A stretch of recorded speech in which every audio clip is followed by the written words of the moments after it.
I don't know if people know that we can't dance. I don't know if they've noticed that if there's a hula dancer, there's words.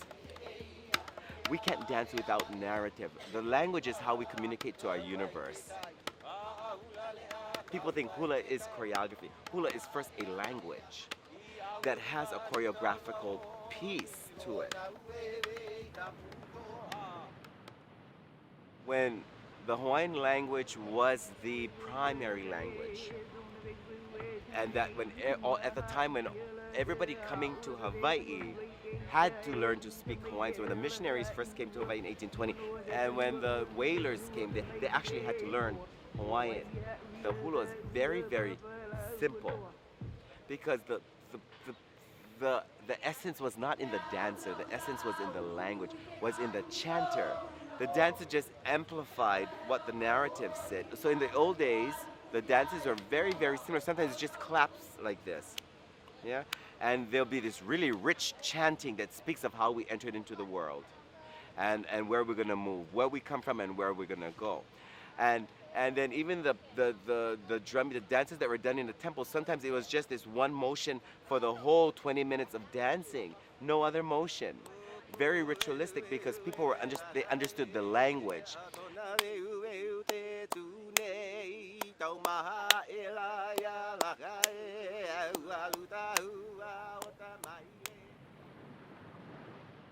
Because the system changed and we were occupied and then we became a territory and then eventually we became a state, the Hawaiian language was illegal to be used in the public domain. People still used it at home.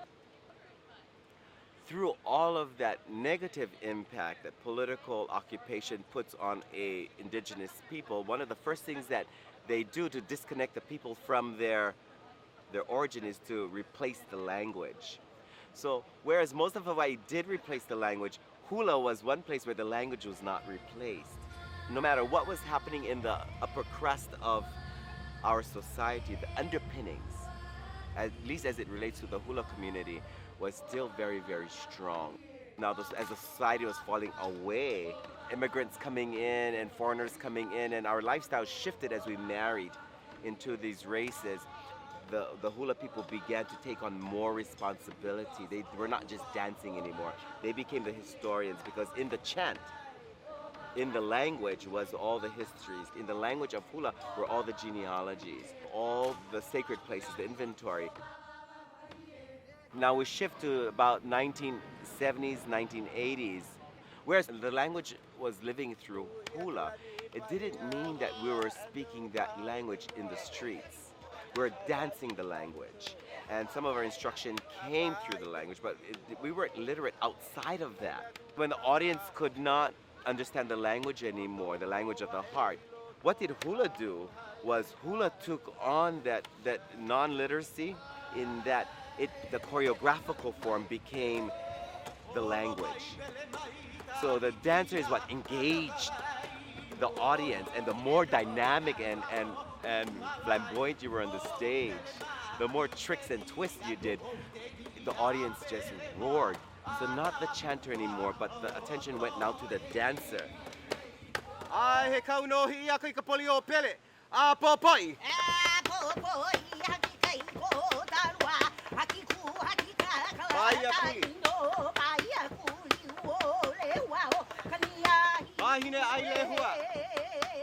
In the 80s, when I began going to college, they were saying there were like only 2,000 native speakers left.